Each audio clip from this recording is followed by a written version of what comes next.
Hi,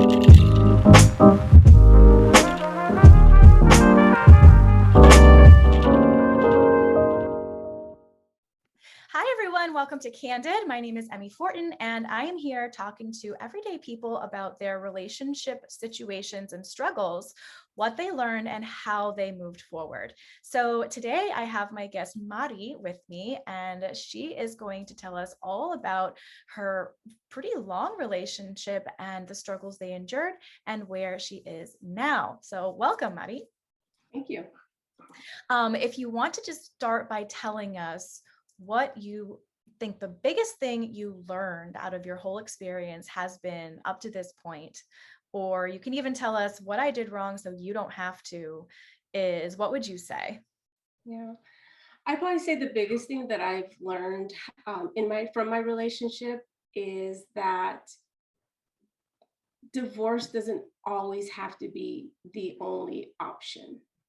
So I am divorced after 24 years of marriage, 3 years of dating, 24 years of marriage, so 27 years with my ex-husband. I actually did file for divorce, got divorced in 2019. And we ended up maintaining our relationship as a couple. And it was a journey, it was a struggle. But in the beginning, I thought it was like, it's divorce. I mean, that's it. There's nothing else. And so what I learned, and this started around 2014, for me, the idea that I didn't want to stay married to him or be with him in a marriage. And so what I learned, because at that time, all the ideas that were going through my head was like, all you think about is like, is this divorce. And, he's going to be upset. The kids are going to suffer. I'm going to ruin their lives, all those thoughts that go through. And then what it felt like for me, for people that have gone through a divorce, oftentimes it does feel like a big failure, But then what I learned from the process 7 years later is that there's alternative relationships out there. And I had no idea. And I ended up formulating an alternative relationship with my ex-husband. So we live together again, and we're domestic partners. For insurance purposes, mostly insurance, car insurance and medical insurance, so that, I can have that coverage through his job. And so I learned that, sometimes divorce is the only option. I get that. And perhaps my relationship is unique, but I don't think it's that unique. When I mention to people that, I'm divorced, but my husband and I still have a relationship, and that, we lived apart for a little bit. And I was like, it's the best thing. It's like having the best boyfriend ever, but we don't live together. And people will say, oh my gosh, that sounds really cool. I can see myself doing that. And it's not for everybody, but so what I learned is that there is alternative relationships out there.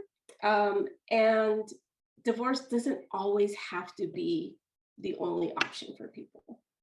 So this is such an intriguing topic, and I'm so glad that you're going to share a little more about what that looks like, because a lot of people are probably watching right now and thinking, what? This might be the first time it's even occurred to people. And, I haven't given it a whole lot of thought myself, because we have those societal norms of either you're married, you're divorced, you're together, you're not together. But, having a different kind of relationship after you've had a marriage could be a possible thing. So very interesting. Now, if I recall, when we chatted a little bit, you had talked about how you and your ex-husband started to have differing maybe ideas about what you were doing in business, or even kind of where you were going with your lives. Yeah. So, one of the things I have so I'm a therapist. I'm a licensed clinical social worker. So I do therapy. Actually, the pandemic brought me back to doing therapy. I used to have a private practice a few years ago, and, done that, wasn't like my passion forever. And I was really kind of trying to transition out of my professional career that I had had for 20 some years and trying to start my own business. But the pandemic put a hold on it. So I went back to doing therapy, and I've been doing it for a year. And I got to tell you, it's always such an eye opener for me to work with clients because I learn along with them.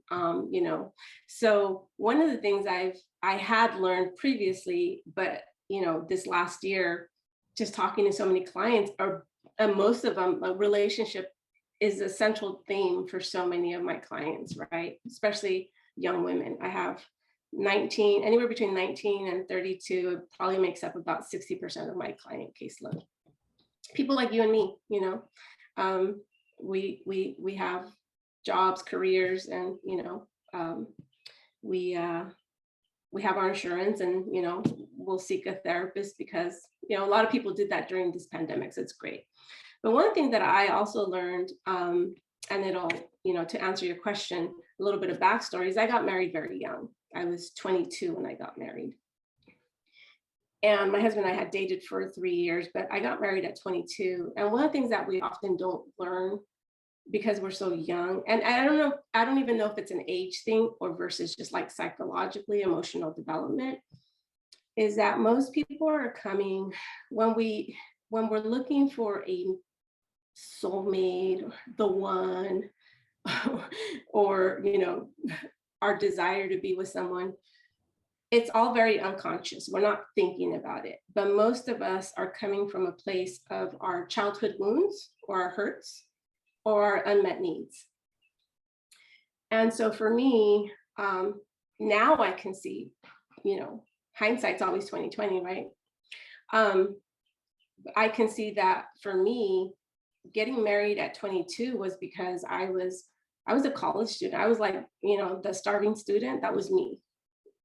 I was so poor. I had no money, like no money. I have got a bunch of scholarships and financial aid, but like no spending money, no money for gas. I remember being really depressed. And at that time, my husband and I had already been dating. And so I remember thinking in my head, well, if I'm going to be poor, I might as well be poor and be married and be happy. At least, he'll support me, he'll be with me. But in the back of my mind, I think there was always this unexpected, unconscious desire that he would provide financially. Mm-hmm. And I didn't really see that until much later.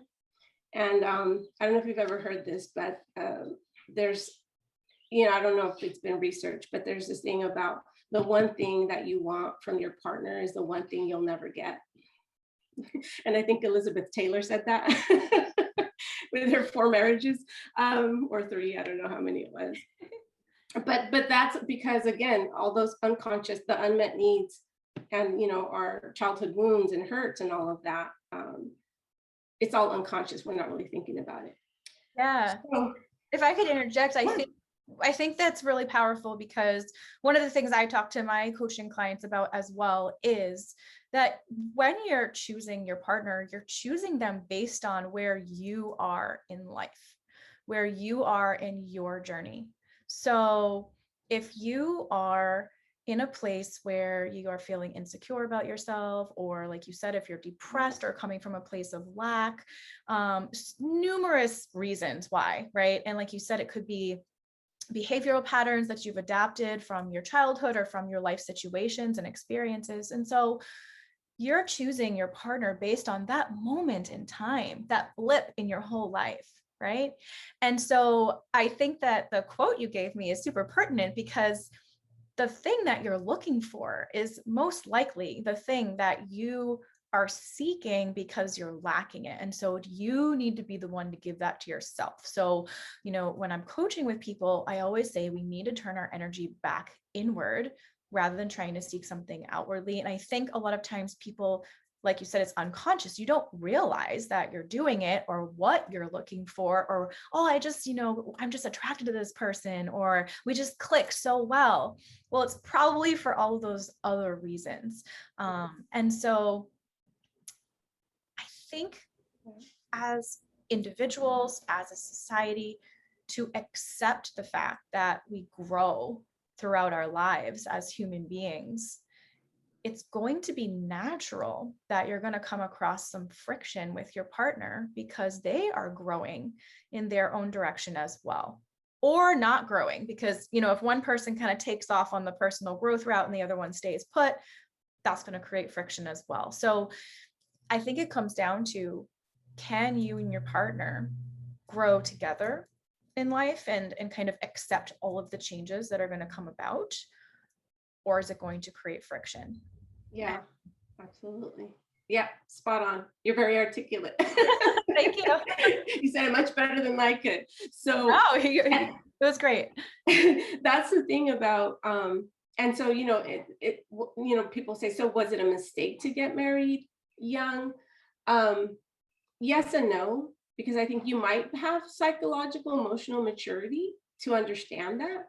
But oftentimes I'm a big proponent of living with someone before we actually get married. And particularly once we get married, I'm a big proponent of spending at least 5 years in relationship before you bring children into the picture. That's just where I'm at. But so, and that's, you know, going back to your question about, you know, what led to the divorce. Right. That was it. That was it. I've always been a person, I've been a lifelong learner. You know, I don't know. I'm first generation Mexican American. So my parents immigrated from Mexico. And I'm very unique even within my siblings. And so I've always had these like grand plans of traveling and building businesses and, you know, enjoying life. And it was interesting because my husband at the time very much like supported, like we were doing this together. So we were a couple for 13 years before we decided on having children. So we really enjoyed life. Yeah, we did a lot of cool stuff, had a great time. And, you know, children came into the picture. And, you know, who I am and the things that I enjoy doing were sometimes with him and sometimes it was independent. And you really do need to have someone that supports you in who you are. And he always was that person. But we got to a place in 2010, you know, after many years of saving money, we both wanted to have a business. We wanted to have a Mexican bakery and, you know, put all our money in, pulled all of our retirement, I mean, like tons of money, borrowed money from family and friends. And by 2013, we filed bankruptcy, the end of 2013. And it was devastating. We lost not only our money, which I'm the kind of person who was like, it came from somewhere, it'll come again, right? And we were kind of, so that was 10 years ago. We were about 39 at the time. My husband's a little bit older than me. But I think the part that hurt the most was losing our family and friends' money, you know, and having to fail and pay that back. And so that was a really big blow to both of us, but I think more so for him, because again, I have this attitude that, you know, experiences and adventures are sometimes to me more important than what we have, like, you know, the house or the car and that kind of thing. And I think as he got older, that was more important to him, having stability, you know, in physical manifestations like a house, a car, Right. a job. So about a year after the bankruptcy, you know, after we picked ourselves up off the floor, basically, I said, you know, I want to try again. We can do it. And this was 2014. And I remember clearly he said to me, not me, no. And you should just get a job as a social worker and, you know, you make good money doing that. And, you know, in essence, I don't remember his exact words, but I heard this: let go of that whole idea that you want to start a business. Right. And to me, that was like clipping my wings. That's devastating to hear. If this is something that lights you up from the inside and it excites you, to have your partner not support that and to actually negate it, I can understand how that would be just really deflating. Mm-hmm. Yeah, he did. I do remember, and I said to him, I can't, you know me. because you didn't know me. I'm like, I can't. And you know that. I really want to do this with you. I think we can do it. You know, we failed, but we learned a lot. And I remember he said, I'll help you in whatever way I can, but I don't want to be a part of it. But I'll help you in whatever way. He's a graphic designer. He's a videographer. Yeah. So, you know, there was some skills that were important for trying to build a business. But Mari, can I ask you a question before? So it makes me curious to hear, okay, you had this business venture together, it failed. He clearly was devastated by it. You want to try again. How does this translate into the marriage breaking apart? Because you probably could have still kind of pursued your own personal dreams and started your own business, maybe with another partner or independently. How did that lead to you deciding that the marriage wasn't for you? I think it was this idea that, you know, we had a marriage where we were like united, right? We had common interests, we had common goals, and we were doing this together. And so when he said, I don't want anything to do with this, I'll support you, it sounded, yeah, you're right. Like, oh yeah, you could go off and start your business. And I don't know if would be the situation for anybody else. But for us at the time, because again, we're bouncing back from this bankruptcy, my whole thing is it's really hard to be, when you're in a marriage, if, you know, the way our marriage was set up, we shared our finances, you know, and we had children too at the time. Our kids were younger. And you share finances. So, you know, in some ways we had limited finances that went to the things that were important, like housing and stuff for the kids and us and whatever. So for him, it became, you know, yeah, start your business, but the money that you contribute to the household is not going to be for that. And that's good. You know, it worked for a little bit, but when you, as you know, when you're starting a business, like some of your finances is going to go to building your business as well. And so it was really big struggle to share finances when we each had such vastly different goals and desires. I see. Yeah. Okay. So it was a constant, like, no, you shouldn't spend money on that. No, you shouldn't, you know, like, let go of that. Like, you know, you're just going to get yourself back into this, you know, so, and not a lot of it, but it was enough for me that it started feeling like, you know, I don't think I'm like, I have to honor that he wants a completely different lifestyle than me. And living with someone, I mean, this was a big struggle. We've been together for 27 years. And so that's where the idea is like, do I want to live the rest of my life with someone that I feel is in some ways limiting me? And he's actually the nicest guy I know. My husband's anyone that knows him and meets him, he's a really good guy. So in some ways we had a good marriage. But, you know, in the way our marriage was set up, sharing finances was what we sort of had to do. And it's hard to share finances and kind of make future plans when you have very different goals.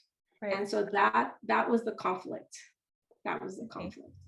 That makes a lot of sense. Yeah. I mean, I think the number one thing that people fight about in relationships is money. And so I can see when your core values are just in completely different places, that it would be really difficult to decide where the money is going to be allocated. So, so how did you then, well, how are you going up? So how did you transition, and how are you going about your relationship together and your functioning together now? What does that look like? Yeah, so how I transitioned, it was so interesting. Different things started, you know how life is, little signs the universe starts to send you. So at that time, in 2013, one of the great things that came out of our bankruptcy and failure was that I learned transcendental meditation. It was the one thing that like just saved me. So in learning about transcendental meditation, I started learning about a lot of different things, and I ended up going to see a very, very gifted psychic that a Catholic friend of mine, told me about, which is so ironic. And he kind of, I think he's like the psychic to celebrities in Hollywood. Oh, And really? yeah, he's expensive. And my friend had told me about him, like, I can't pay $300 for a reading right now. So I remember I saved money for a year and I was like, I'm gonna go see this guy. And so I went to see him, and gosh, I mean, I don't know if you've ever had a reading or what. Oh, I've had my share of psychic readings. Yeah, I'm intrigued. So, and I had a couple, but like the $50 ones or the $60 ones. But when people are gifted, I mean, they leave no shadow of a doubt, in your mind. And that was him. Eddie Connor is his name, and he's in Los Angeles. And I mean, all I remember is these words. He's like, you're here to teach freedom. You're here to teach freedom. And he's like, women, he's like, they're throwing you all this stuff. And he's like, it's just freedom. All I see is freedom, right? And it's funny because I was like, that is what I'm struggling with in my life right now. Like, I don't feel like I'm free. I don't feel like I can be myself. And it's really hard when you have children. If it had just been my husband and I, I mean, I know we probably still have some kind of relationship, but when you're debating on leaving someone or separating, and you have children, that experience to me, I had so much respect for women who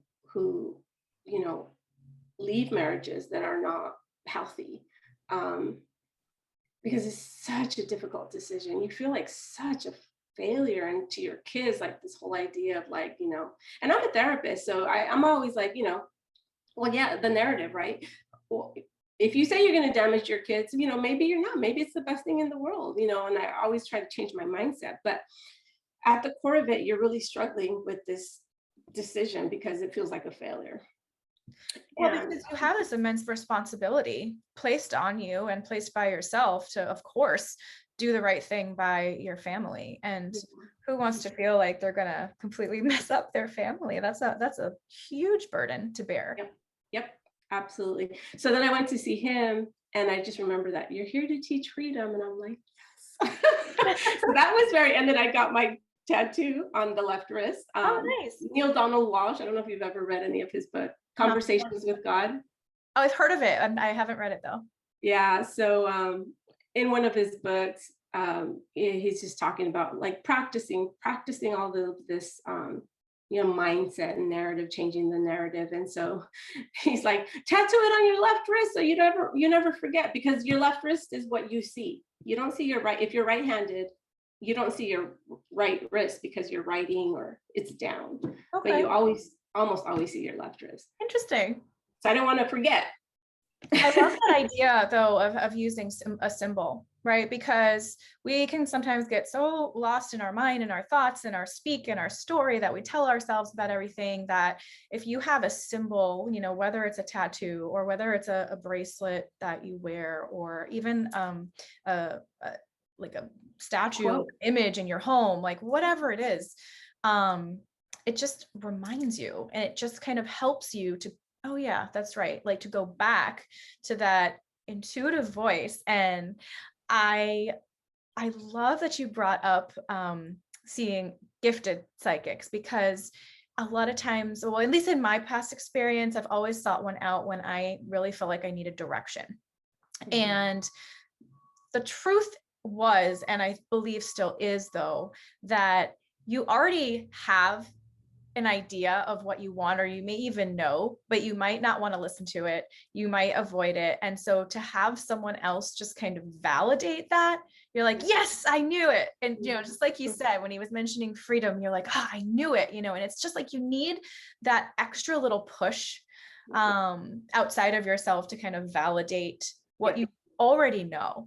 And when I coach with my clients, I I try to bring them back to what you already know. A lot of people will message me and tell me this specific situation and say, what should I do? I'm like, I don't know. I'm not you. Like, you know the answer. You just have to be willing to answer the question yourself and trust it. Yeah. Well, yeah, exactly. So people seek out coaches, therapists for the same thing, validation. Yeah. Yeah. So that was the first sign. It was huge. And then, a couple weeks later, I was reading this article, and I won't say it's a mature woman. She's 60 plus.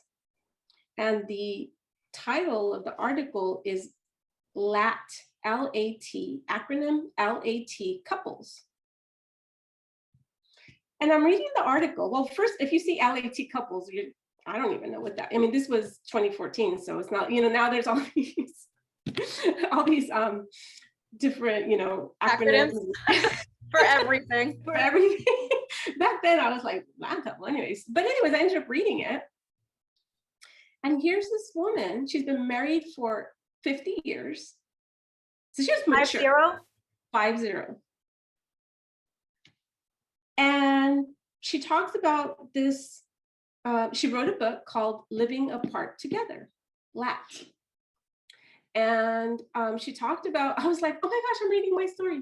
She talked about how, she'd been in this marriage, her kids had left, and well, except for that part, but her kids were adults, they had gone off to college. And, she hated coming home to find, her husband watching TV with his tools out. They were just retired. And she's like, I want to come home to work on my art and just to have my space. And, I love the guy. And there was a couple other issues. It was like they had different interests and goals in life. But she's like, I love him. Right. And so she ended up, we didn't have these financial resources, but they ended up, she told her husband, I don't want to divorce you. I love you, but I don't want to live with you anymore. Yeah. Can you imagine that? That was kind of what I told. I can. That was kind of what I told my husband. So they bought a house, like, I don't know, somewhere in the same neighborhood, like 5 blocks down or something for her. He had their house. He stayed in their house. And they would come like 3 times a week. She'd have dinner with him. They loved it. The kids would come. She'd come spend, time at their house if the, kids came to visit. And kind of like going back to dating almost. It's like having that. I always call, when I realized that this was an alternative relationship, living apart together, I was like, that's how I feel about my husband. I love him. Like, he's a good guy. We didn't have those issues like unfaithfulness or anything like that. He's a good guy. I'm like, I love him. Like, I've loved him. Like, we've had a really good relationship as a couple for many, many years. And it's just so hard to make the decision, like, do I leave this because of my desire to grow? It felt very selfish. Right. And so when I read that article, literally within 2 or 3 weeks of having my reading, I was like, this is a sign. And so if I had not read that article, I think I would have still probably eventually divorced my husband. But I got to say, it probably would have been very different. I think and not in a good way, because, it was hard. It was hard for both of us, but especially for him. Well, and you probably would have, just like we all kind of think, okay, divorce, it's like, it's very final, right? And so you might have continued to have the mindset of, we can't have any kind of relationship, or we have to become very disconnected. Yes, and exactly. So I'm interested though. So would you say that you are living the lifestyle of LAT? Because I know you said that you are domestic partners, but you are living together. So yeah, we came back. Yeah. It's been a journey. So I moved out a couple of times and then came back. So eventually, so at first, it was just like it's funny, when I went to see Eddie Connor, the psychic, he's like, I told him, I'm taking a marriage sabbatical. I'm not thinking of it like a separation. It's just a marriage sabbatical. That's how I thought of it. So I moved out, I got my own apartment, And then he's like, no, you're taking a soul sabbatical. I'm like, yes. I love I that. know. I'm telling you, I love him. He's so great. Um, anyhow, so then, sorry, I lost my train of thought. What was your That's question? okay. So you're going to tell us how the LAT, living apart together, Gotcha. applies to you, even though you How are we came only back. living together. Yeah. So how we came back. So we had a very unforeseen and unexpected death in our family, one of our sons, in 2018. Yeah. Sorry for And that. so our youngest, so our three oldest are adopted, but our youngest is our only biological child by choice. It's my other thing, conscious parenting by choice. I'm one of 9. My mom did, her part to contribute to world population. So we only had one child, and he's our baby. He's 17. And after our loss, we were just both it was a tough time. So emotionally and financially, we decided that coming to live together was going to be the best thing for our son, Eric, because he now found himself as an only child by himself. And having him move back and forth was going to be, and he has, so it's time limited. Us living together is time limited. He's a senior going into high school this coming year. And then he's going to decide, college, or he wants to be a professional soccer player. So Nice. yeah. It might happen if we take him to Europe. I don't know about here. But definitely college soccer is in his path, fortunately for him. So our decision to come back together was basically because of our unexpected loss. I don't know if we would, but we would have we've maintained a relationship as a couple. I like to share this story with people. When I did move out, and we were doing the living apart together, my husband and I both play soccer too, and every year we used to go up to Las Vegas for a soccer tournament. It's a co-ed, men and women. And so the first year that I made this decision, he got his own room, I got my own room. He had 2 of the kids, I had 2 of the kids. We played on the same team together.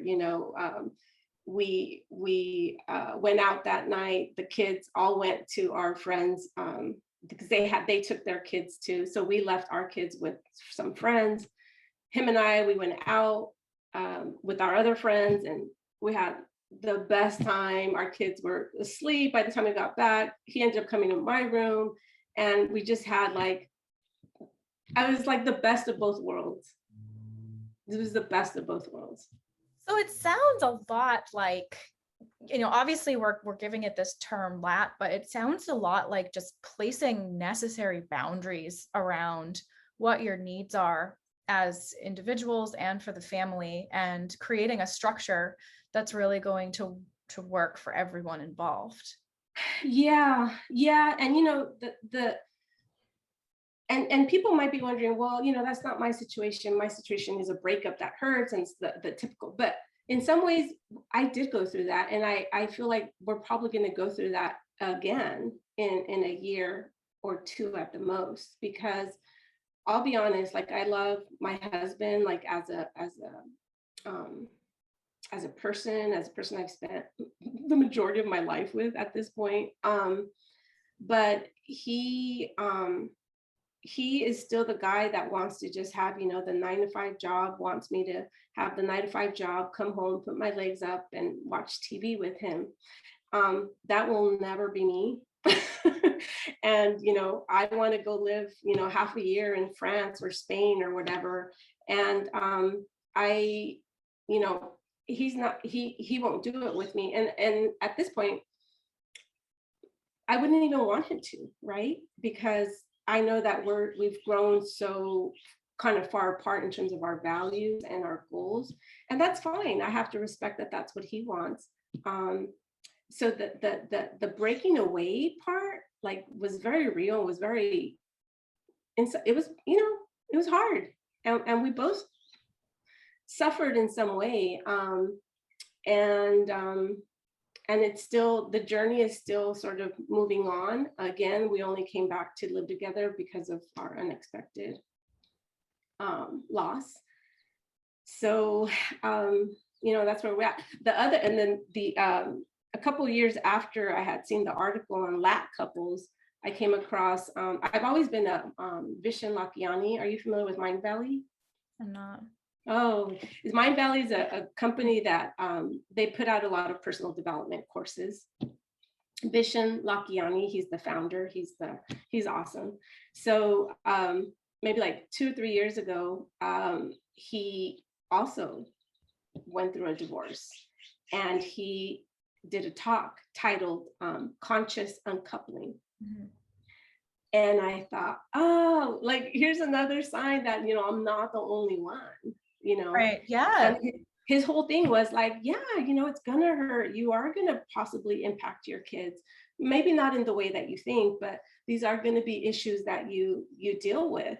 But ultimately goes back to honoring you. Where are you at, right? And that's my big thing, is like, life is short, and it sounds so silly to say this, but life is short. And at the end of my life, I don't want to ever feel like I gave up who I am for somebody else. Yeah. And I think that, some people will probably think, well, that's selfish. If you're making a commitment to somebody else, then, you owe it to them to stick together. But, you're not saying that you're just like dumping this person out of your life. It's like, you still love this person, you still care about this person. You clearly, Maddie, want expansion in all ways, right? And so you could look at it from the other side and say, well, it would be very selfish of him to limit you from doing that. And so by still maintaining a respect, a connection, a love for each other, it doesn't mean that you have to continue living as a traditional marriage, right? Yeah. Mm-hmm. Yeah. But it's not like you're just dumping this person off and being like, peace, see ya, Yeah, but ultimately it does sound very selfish. And I challenge people on that, because a lot of that is based on like the cultural shoulds and obligations that we unconsciously are exposed to. And the truth is, if you're not happy with yourself, you're not, yeah, I mean, okay, maybe you'll it'll serve a purpose. Maybe, okay, staying together will serve the purpose of what? Like maintaining that commitment, but you will make other people unhappy. And that whole saying about, if mama ain't happy, no one's happy. I mean, there's a reason, there's a lot of truth to that. Right. And I challenge people, because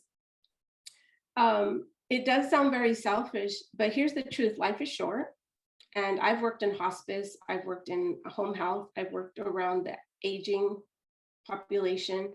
And, there's a very famous article that came out in 2012. It's called The 5 Regrets of the Dying. And the 3 of those 5 are all about our own happiness and personal growth, that people regret that they didn't do that. Wow. Yeah. So, it does sound very selfish. And a lot of people, I mean, to this day, I still, get a lot of comments, and it doesn't matter, because ultimately life is short, and life is about growth. It's about growth. And if someone, kind of going back to what you said, if someone can't grow with you, then maybe that's a relationship that you may have to alter or leave. And right. I always promote that our personal growth ultimately is key. Yeah, and the idea that certain situations happen, certain people come into our lives to teach us lessons, right? Life is all about growing. And so if you are expecting for one person to serve that life lesson or something for 50 years, like maybe it's not realistic. Maybe each of you learned what you needed to learn from each other for a very significant chunk of time, and now you need to learn other things from other people or even just independently. And so I think that I appreciate you showing up to have this conversation today, because I think it's important for people to be at least be open to reflecting on the ideas that there are so many different kinds of relationships, and that everyone doesn't have to fall into a very specific mold, because we have like very limited number of types of relationships that we say are acceptable in our society. And so what's working for some people might not work for others, but I don't know that there needs to be this like standard that everyone needs to aspire to. Absolutely. Because, and this is just my anecdotal evidence of working with clients and family and people close to me, that standard oftentimes is an illusion, which is why we have like a 60% divorce rate in this country. Right. It's an illusion. It's this fantasy that, society kind of has created for us. Yeah. And so, yeah. Well, thank you so much. That was such a kind of an eye-opening conversation. I think people will really get a lot to reflect on after watching. Yeah, great. Thanks for having me. Is there anything that you want to leave people with? Like the last thoughts, last words? No, I mean, I think that if they're interested, in exploring alternative relationships, just Mind Valley, conscious uncoupling, and the, LAT, living apart together. Right. Yeah. But no, that's it. All right. Awesome. Well, thank you so much, Mari. We'll be chatting soon. All right. Take care. Hey, so as I'm sure you're already aware, relationships are not cut and dry. There are so many different kinds and so many different versions that may work for you that might not work for someone else. What I always suggest, however, is to bring your attention back to you. The more clarity and understanding you can get about yourself, your past experiences, what you want for yourself in the present and the future, the more in alignment your choices will be with creating that as a reality. So in my 12-week Wake Up From Your Breakup coaching program, I don't deal with just people who are going through breakups. I deal with people who also might be confused in their relationship situation, or maybe they just don't know how to handle what is happening in their relationship. And so we do a lot of work around personal growth, gaining clarity and understanding. So if you think that you could use a little bit of extra reflection, some direction, some guidance, support system, then please reach out and send me a message. I'd be glad to chat about your options. So make sure you subscribe to this channel for updates about new Candid videos, which I have a bunch coming up for you. They're so good. And like and share this video with anyone you think would benefit. I will see you next time.